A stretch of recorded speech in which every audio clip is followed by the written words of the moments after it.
ఉన్నత సింహాసనముపై ఆసీనుడా, దేవదూతలు ఆరాధించు పరిశుద్ధుడా.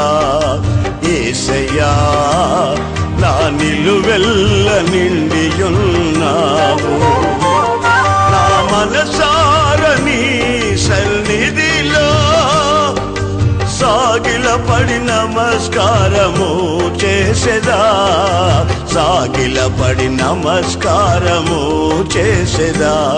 నా మనసారని సన్నిధిలో సాగిలపడి నమస్కారము చేసెదా, సాగిలపడి నమస్కారము చేసెదా.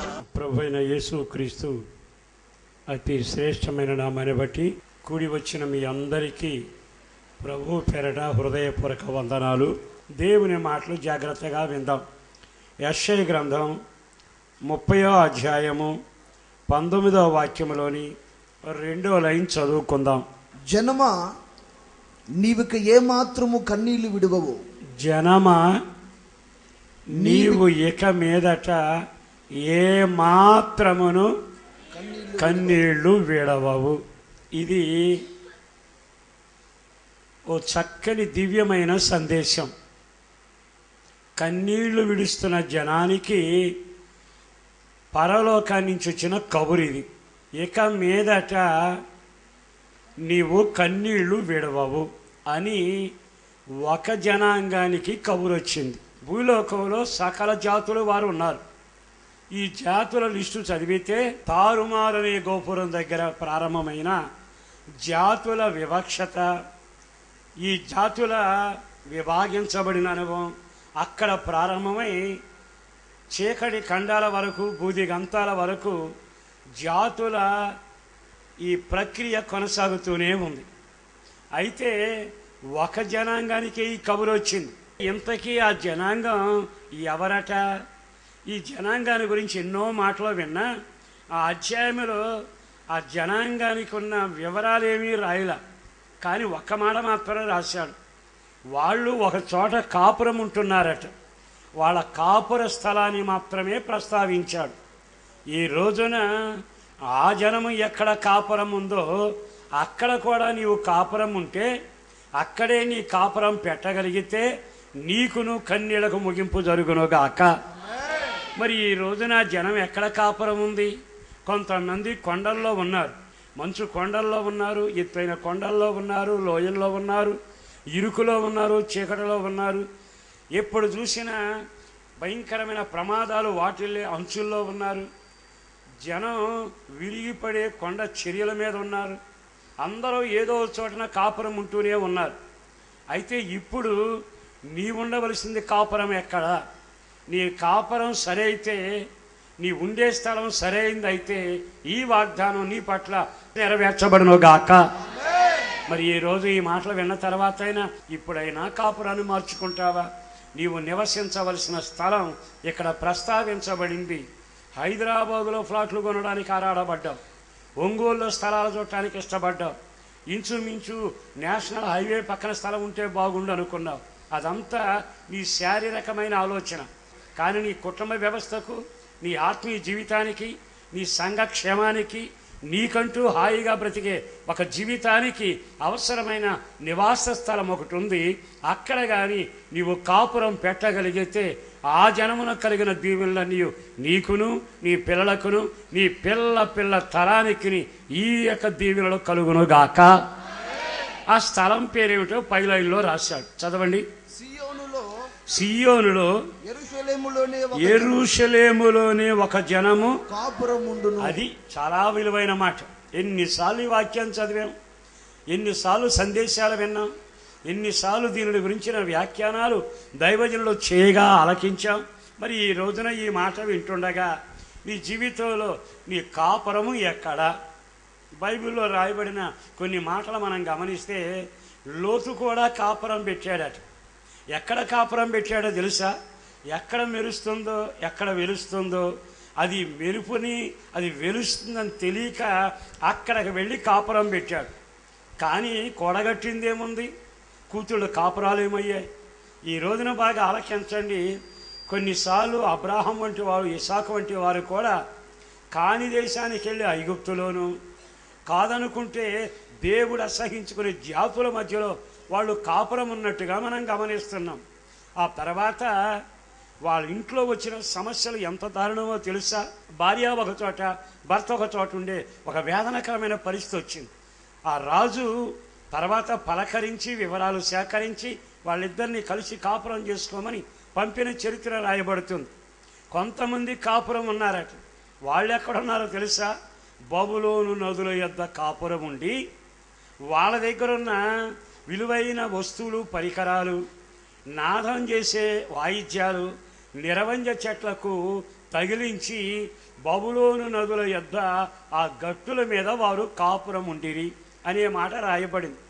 వాళ్ళు అక్కడ కాపురం ఉంటే జరిగిందేమిటి?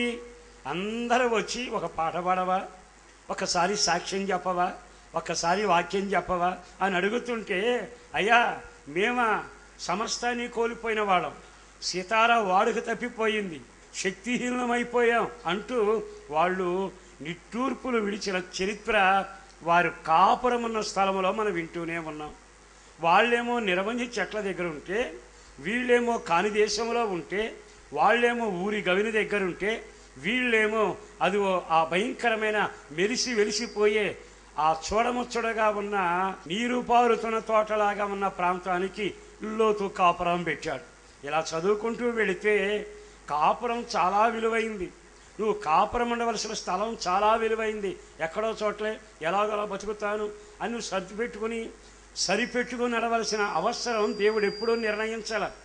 ఈ రోజున మన వ్యక్తిగత జీవితంలో దీవెనలు పొందకుండా కన్యలతోనే కాపురం చేయడానికి కారణం, ఇందులో 7 రకాలైన రహస్యాలు రాయబడ్డాయి. ఒకటి నీ కాపురాన్ని గురించిన రహస్యం, అంటే నీవు నివసిస్తున్న స్థలం. నువ్వు ఎక్కడ ఉన్నావు? సితారా మోకపోవడానికి కారణం ఏమిటి? నమ్మిందంతా వెలిసిపోవడానికి కారణం ఏమిటి? జనమంతా నిన్ను చూసి నవ్వేటట్టుగా నీ కాపురం అర్ధంతరంగా దిక్కుమాలినగా ఉండడానికి కారణం ఏమిటి? నువ్వు ఎక్కడ కాపురం ఉన్నావు? బైబిల్లోనే మరొక కాపురం మనకు కనబడుతుంది. వాళ్ళెవరో తెలుసా? సన్నిధన్న, రొట్టెల బల్లన్న, సమృద్ధి గంపన్న వాళ్ళకి ఇష్టం ఉండదు. వాళ్ళకి ఎంతసేపు రొట్టెల ఇల్లు కంటే, దేవుని మాట కంటే, దైవజనుల సందేశం కంటే, ఆరాధన చేసే ఈ స్థలం కంటే, అదిగో మోయాబు దేశం బాగుందిగా, అక్కడికి పోతే పంటలు ఉన్నాయి, వ్యాపారాలు ఉన్నాయి అని కాపురాన్ని మార్చింది ఒక కుటుంబం. తీరా అక్కడికి వెళ్ళాక 10 సంవత్సరాలు కలిసి వచ్చిందంతా ఇంట్లో నిలవేస్తే కట్లపాములాగా తయారై ఆ ఇంట్లో మగవాళ్ళనందరినీ కాటేసింది. తర్వాత కాపురం ఏమైంది? ఎందుకో ఈ శుభవేళన యేసుని బట్టి బ్రతిమలాడుతూ చెబుతున్నాను సహోదరులారా, మీ జీవితానికి క్షేమం కలిగేట్టుగా మీరు ఎక్కడ కాపురం చేస్తున్నారు? బండ సందుల్లో కాపురం చేసిన పావురాన్ని చూచాం. నిజంగా ఒక్కొక్కరి జీవితాన్ని మనం గమనిస్తుంటే, అది పక్షి అయినా, ఒకవేళ జంతువు అయినా, మానవుడైనా, తాను నిలబడిన స్థలం ఏమిటి, కాపురం ఉన్న స్థలం ఏమిటో ఒక్కసారి ఆగి మనం ఆలోచించి మన కాపురాన్ని సరి చేసుకోగలిగితే నీకున్న చీకటి ఈ రోజు నుంచి వదిలిపోయి నీకొక విడుదల కలుగునుగాక. అందుకే అక్కడ అంటున్నాడు, వీళ్ళున్న కాపురం ఎక్కడంటే యెరూషలేములోనే. యెరూషలేం అనే దానికి మనం ఎన్నోసార్లు అర్థం చెప్పుకున్నాం. మొదటి మాట ఏమిటంటే అది పరిశుద్ధమైన స్థలము. యెరూషలేం అనే దానికి రెండో అర్థం ఏమిటంటే ఆయన పాదాలు మోపి ఆయన సింహాసనం స్థాపించిన స్థలం. యెరూషలేము అంటే అక్కడ ప్రజాసంఖ్య రాయబడుతున్న స్థలం.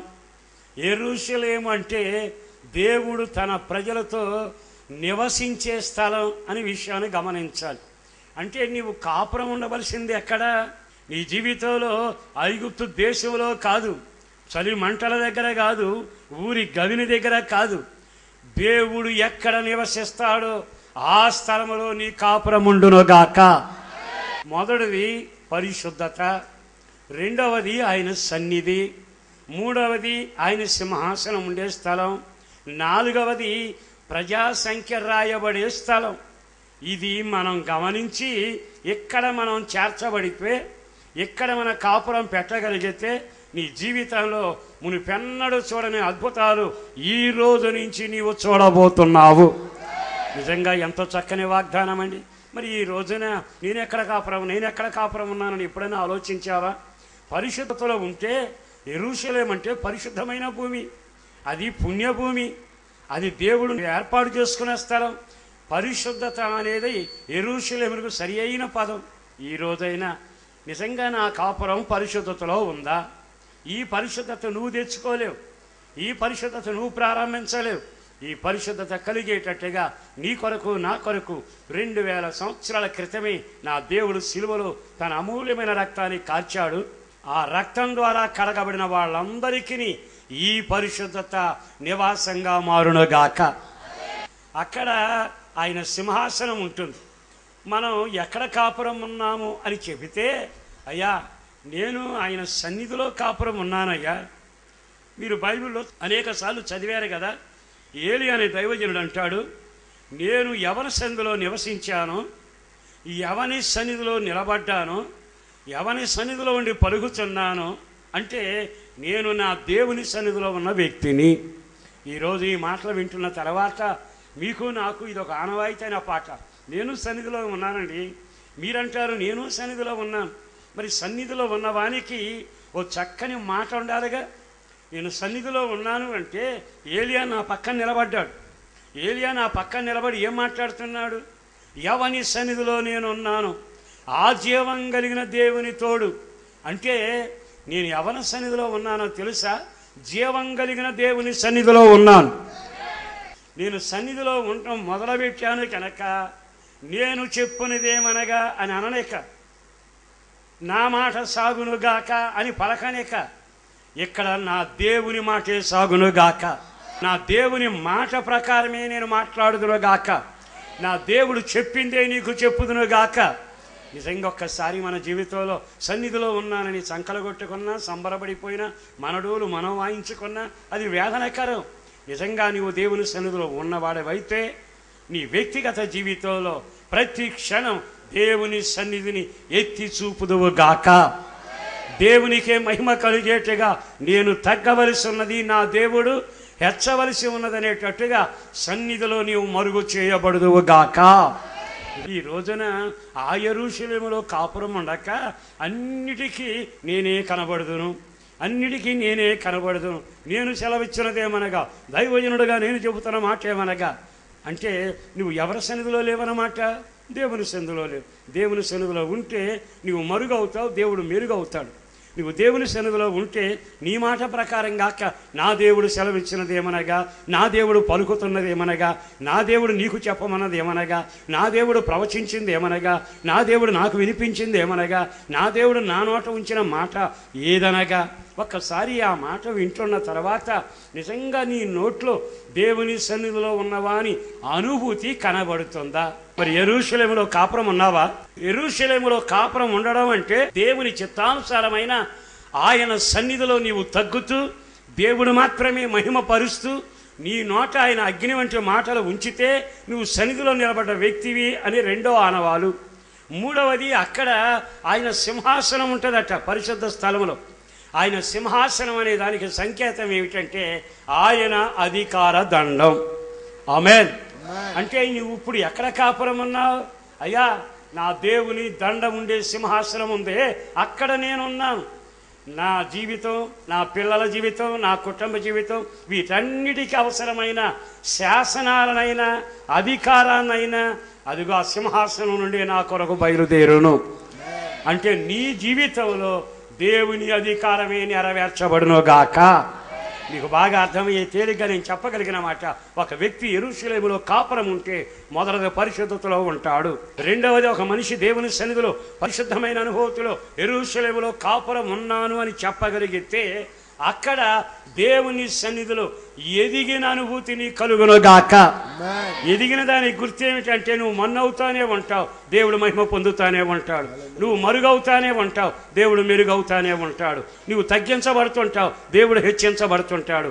ఆయన అగ్గిలాగా మండుతాడు, నీవు మాత్రం మట్టి కొండలాగా పగులుతుంటావు. గిద్యోను నాటి ఖడ్గం, గిద్యోను లాంటి బోర, గిద్యోను చరిత్రలో ఉన్న అగ్గిలాంటి కాగడ దేవుని సన్నిధిలో నీలో కూడా కనబడునుగాక. విచిత్రమైన మరొక అనుభవం ఏమిటంటే, నేను యెరూషలేములోనే కాపురం ఉన్నాను అంటే, అయ్యా ఇక్కడ ఒక అధికారం ఉందయ్యా, అధికారమే నెరవేర్చబడాలి. అది నా దేవుని ఆజ్ఞ, పరలోక సందేశం, పరలోక నడిపింపు, ఆత్మ నడిపింపు, అధికారం కింద నేను లోబడతాను. దేవునికి స్తోత్ర. మరి ఈ రోజున నేను యెరూషలేములో కాపురం ఉన్నానని, ప్రభువా నువ్వు చూస్తేనేమో అక్కడకు పారిపోమని చెబుతావయ్యా, అక్కడికి నేను పారిపోలేనయ్యా. అయ్యా అలాగునే కాదయ్యా, నువ్వేమనుకోవాకు, సింహాసనం నీదే, నేను ఉండేది కూడా ఇక్కడే, దీని పేరే యెరూషలేము, నీ ఆధిపత్యం ఎక్కడం. కానీ నువ్వేమనుకోకపోతే నాకు దోచినట్టుగా ఈ మార్గాన్ని వెళతానయ్యా.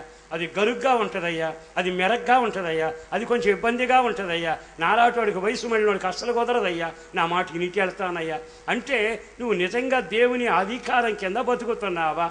నా బతుకేమిటని అల్లాడుతున్న నీవు ఈ రోజున ఆ జనము కాపురమున్న స్థలములో నీవును కాపురముందువుగాక. 4వది, నువ్వు యెరూషలేములో ఉంటే నీ పేరట అక్కడ నమోదు చేయబడాలి. అక్కడ నీ పేరు నమోదు చేయబడకపోతే నువ్వు యెరూషలేములో కాపురం ఉన్నావు అని అనుకుని నువ్వు భ్రమపడాలి, కానీ దేవుడు మాత్రం సంబరపడడు. ఈరోజు నా మాటలు విని నా ప్రభు పేరడ మీకు చెప్పగలిగిన ఖచ్చితమైన మాట, మీరు కానీ ఈ జనమున్నట్టుగా అదే యెరూషలేములో, అదే ప్రతిష్ట కలిగిన సియోనులో మీరు బ్రతకగలిగితే, ఒకటి పరిశుద్ధత మొదటి మాట, రెండవ మాట మీరు బాగా గమనించాలి, సన్నిధిలో ఎదగడం, మూడవది ఏమిటంటే ఆయన అధికారాన్ని ఒప్పుకోవడం, నాలుగవది ఏమిటంటే అక్కడ దాఖలు చేయబడటం. ఒక్కసారి గమనించండి, నిజంగా నువ్వు కానీ యెరూషలేములో ఉంటే యెషయా గ్రంథం 10వ అధ్యాయంలో 24వ వాక్యం చదవాలి. ప్రభువును సైన్యములకు అధిపతి యెహోవా ఈలాగున సెలవిచ్చుచున్నాడు, సియోనులో నివసించుచున్న నా జనులారా. సియోనులోను యెరూషలేములో ఒక జనం కాపురం ఉంది. అందరూ ఆమేన్ చెప్పండి. యెరూషలేము అంటే ఇప్పటి వరకు పరిశుద్ధతని, సన్నిధిని, అధికారమని, దాఖలు చేయబడిన అనుభవమని మనం విన్నాం. సియోను అంటే ప్రతిష్టత, అది కూడా మనకు తెలుసు. సియోనులో నివసించుచున్న నా జనులారా, ఐగుప్తీయులు చేసినట్టు అష్షూరు కర్రతో నిన్ను కొట్టి నీ మీద దండము ఎత్తినను వానికి భయపడబాకు. నా జనాంగమా, యెరూషలేములో కాపురమున జనాంగమా, పరిశుద్ధతలో బతుకుతున్న వాళ్ళారా, దేవుని అధికారానికి అప్పగించుకున్న వాళ్ళారా, జీవగ్రంథంలో మీ పేర్లు దాఖలు చేయబడిన వాళ్ళారా, ఆయన సన్నిధిలో బతుకుతూ ఎదుగుతున్న వాళ్ళారా, ఇదిగో నేను మీతో చెబుతున్నా, ఐగుప్తీయులకి ఒక కర్ర ఉంది. ఆ కర్ర పేరు అష్షూరు కర్ర. వాళ్ళు కర్ర ఎత్తి, వాళ్ళ దండం ఎత్తి నీ మీద ఒకవేళ వాళ్ళు కర్ర ఎత్తి కొట్టినా, లేదంటే వాళ్ళు దండం ఎత్తి నిన్ను బెదిరించినా నువ్వు భయపడబాకు. అదేమిటయ్యా, ఒక పక్కనే వాళ్ళు కొడుతున్నారు, ఒక పక్కనే వీళ్ళు మాట్లాడుతున్నారు, భయపడద్దు అంటున్నావేమిటి? ఎందుకంటున్నానో తెలుసా? నీవు సియోనులో కాపురం ఉన్నావు. తర్వాత వాక్యం చదవండి. ఇకను కొద్ది కాలమైన తరువాత నా కోపము చల్లారును, వారిని నాశనము చేయుటకు నా ఉగ్రత తిరుగును. ఇక నేను కొరడాలతో వాళ్ళ మీద బయలుదేరతాను, నీకు క్షేమం కలిగేటట్టుగా. జనమా, మీరు యెరూషలేములో కాపురం ఉన్నారు గనక, జనమా మీరు సియోనులో కాపురం ఉన్నారు గనక, కర్ర నెత్తి మీదకొచ్చినా, మీ మీద వాళ్ళు దండం ఎత్తినా, వాళ్ళ అధికారం మీ మీద వినియోగించినట్టుగా అనిపించినా, నేను చెప్పగలిగిన మాట ఏమిటో తెలుసా? కాలం తీరిపోయింది. వాళ్ళ అధికారం నీ మీద ఉండే రోజులు అయిపోయాయి. వాళ్ళు నిన్ను బెదిరించే కాలం అయిపోయింది. కాలం మారుతుంది. నేనే నీ పక్షాన, నీవు నా జనము గనక, నా స్థలములో కాపురం ఉన్నావు గనక, జనమా భయపడబాకు, కొరడాతో నేనే బయలుదేరబోతున్నాను. ఎంత చక్కని అభయం అండి! దేవుడే నీకు అభయంగా ఉండి నువ్వు భయపడబాకు వాళ్ళ కర్రకని చెబుతూ, మీరు నా జనాంగం, ఇదిగో నా సియోనులో ఉన్నారు, నా యెరూషలేములో ఉన్నారు, నా సన్నిధిలో ఉన్నారు, నా చేతిలో చెక్కబడ్డారు. ఎంత చక్కగా రాయబడింది. కనుక ఈరోజు మీలో ఎవరు కలతల చేత, కలవరాల చేత, వేదనకరమైన పరిస్థితుల్లో ఇక్కడికి వచ్చినా మీరెవ్వరు కంగారు పడబాకండి. నా దేవుడు, మీరు నా దగ్గర, నా స్థలంలో, నా పరిశుద్ధత, నా సన్నిధిలో, నా చేతిలో చెక్కబడి నా దగ్గరే మీరు కాపురం ఉన్నారు గనుక ఎవ్వరు దండం ఎత్తినా, ఎవ్వరు కర్ర ఎత్తినా మీరు భయపడబాకండి. మీరు నా జనాంగము, మీ కొరకు రోషముగా నేను లేవబోతున్నాను. మరొక మాట కూడా మీతో జ్ఞాపకం చేస్తాను. చదవండి, యెషయా గ్రంథం 65 19వ వాక్యాన్ని కూడా చదువుకుందాం. నేను నేను యెరూషలేమును గూర్చి ఆనందించెదను. యెరూషలేములో నీవుంటే, యెరూషలేములో నేనుంటే, యెరూషలేము మన పిల్లలుంటే, యెరూషలేము మన బంధువులుంటే, యెరూషలేములో దేవుని ఎరిగిన జనాంగం అంతా ఎక్కడ ఉంటే, ఆయన అంటున్నాడు నేను యెరూషలేమును బట్టి ఆనందిస్తాను. అంటే అర్థం ఏమిటో తెలుసా? అక్కడ ఉన్న నిన్ను బట్టి నా దేవునికి ఆనందం కలుగునుగాక. మరి ఈ రోజున దేవునికి ఆనందం కలుగు చేసేట్టుగా యెరూషలేములో నువ్వు కాపురం ఉంటే ఎంత బాగుంటుంది? యెరూషలేములో కాపురం ఉంటే నీ జీవితం ఎంత దీవెనకరంగా ఉంటుంది? నీ వ్యక్తిగత జీవితంలో యెరూషలేములో కాపురం లేక బబులోను నదుల దగ్గర మెరిసిపోయే ఆ యోర్దానులాగా ఉన్నదని భ్రమపడి లోతు కాపురం ఉన్న లోతుల ఆ సొదొమలోను జీవితంలో వినాశన పంచులో నీవు సాగి కాపురం చేసినంత కాలం నీ జీవితానికి నెమ్మది కలగదు.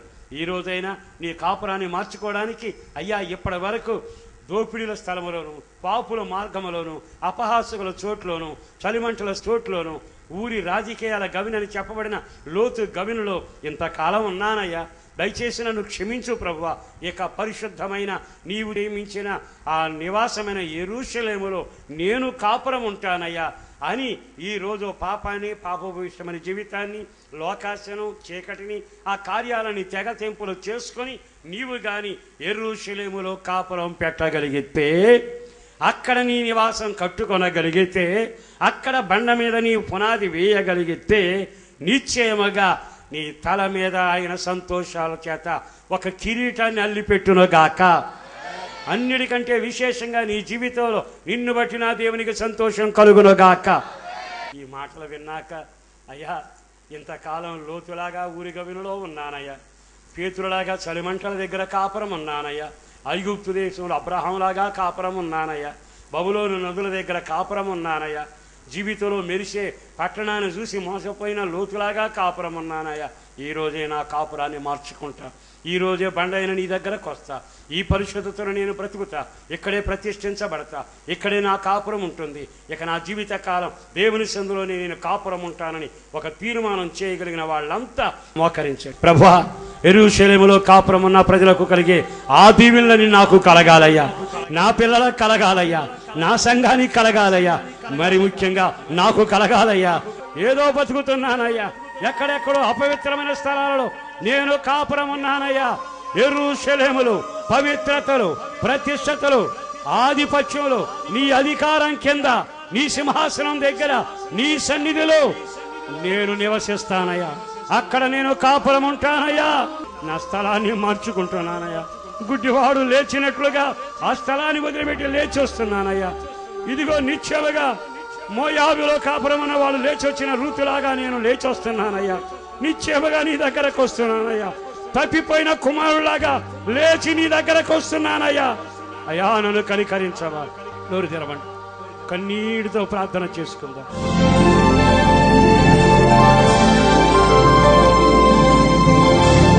ప్రేమ కనికరం గల మా ప్రియ పరలోకపు తండ్రి, నీ పరిశుద్ధ పాదములకు స్తోత్రం చెల్లిస్తున్నాము నాయన. ఇంతవరకు మీ దాసుని మీరు బలపరిచారు. ఒక వాగ్దాన పూర్వకమైన సందేశముతో, బలమైన సందేశముతో మా మధ్యకి మీరు దిగి వచ్చినందుకై స్తోత్రం అయ్యా. ఇక మీదట మా జీవితాల్లో శాపం ఊరగకూడదని, మా తలల మీద నిత్యానందం ఉంచడానికి, మమ్మల్ని సంపూర్ణ ఆనందము చేత నింపడానికి ఉద్దేశించిన దేవునిగా మీరు దిగి వచ్చినందుకు స్తోత్రం చెల్లిస్తున్నాను. ఈ సన్నిధిలో చేతులెత్తి ఎందరైతే మేము యెరూషలేములో కాపురం ఉంటాం, పరిశుద్ధుల సహవాసములో నిలిచి ఉంటాం, ఆయనతోనే అంటూ కట్టబడతామని ఎవరు తీర్మానంతో ప్రార్థన చేశారో ఈ రాత్రి వారి తీర్మానంను మీరు స్థిరపరచమని ప్రార్థిస్తున్నానయ్యా. నీ రాకడ పర్యంతము పరిశుద్ధుల గుంపులో వారిని మీరు నిలపమని ప్రార్థన చేస్తున్నాను. అంటే నూతన ఆశీర్వాదము చేత ప్రతి కుటుంబాన్ని తృప్తిపరచమని ప్రార్థన చేస్తున్నాను. ప్రభువానికి స్తోత్రం. యెరూషలేములో కాపురం ఉన్న ప్రజలకు మీరు చేసిన సకల ఆశీర్వాదపు వాగ్దానములు ఒక్కొక్కరు అక్షరాల అనుభవించినట్లుగా మీరు కృప చూపి కార్యం జరిగించండి. ప్రభువానికి స్తోత్రం. మీరే మీ ఘనమైన నామానికి మహిమ తెచ్చుకోండి. ఇంతవరకు మీ దాసుని బలపరిచి వాడుకున్నందుకు స్తోత్రం నైనా. ఇంకా మా జీవితాలలో మేము బలపరచబడినట్లుగా, హెచ్చరించబడినట్లుగా, సరిచేయబడినట్లుగా మీ దాసుని నోట మరి నూతన మాటలు, నూతన ప్రకటనలు మీరు ఉంచమని ప్రార్థన చేస్తూ ఉన్నాం. వింటున్న ఈ మాటల ద్వారా లక్షల కొలది ప్రజలు ఆత్మ సంబంధమైన మేలులు పొందినట్లుగా మీరు కృప చూపి మీ కార్యాలు జరిగించి మహిమ పొందుకోమని యేసు పరిశుద్ధ నామాన ప్రార్థించి వేడుకొనుచు ఉన్నాము తండ్రి. ఆమేన్.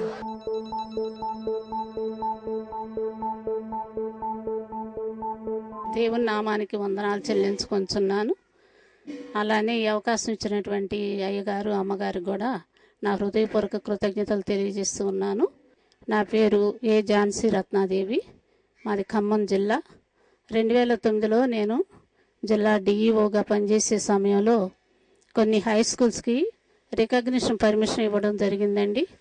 అదేవిధంగా అదే సమయంలో కొన్ని స్కూల్స్ కొన్ని ఎంక్వైరీస్ జరిగిన పక్షంలో కోర్టులో కేసు ఫైల్ చేయడం జరిగింది. ఈ హనుమాన్ జంక్షన్లో ఉండడం వల్ల నేను వెళ్ళలేకపోయాను. 2 రోజులు కూడా వారు నా కొరకు కోర్టుకు రమ్మని పిలవడం జరిగింది. మాకు ఈ సమస్య వచ్చినప్పుడు మేము ఈ సమస్య పరిష్కారానికి హనుమాన్ జంక్షన్లో ఉన్నటువంటి హోసన్న మందిరంలో దేవదాసయ్య గారు అమ్మగారు వారి దగ్గర తీసుకెళ్లారు. మా చెల్లి తీసుకెళ్తే వారు నాకు ప్రేయస్ చేశారు. ఆ 2 రోజులు వారి ప్రేయస్ ద్వారానే దేవుడు గొప్ప అద్భుతం జరిగించాడు.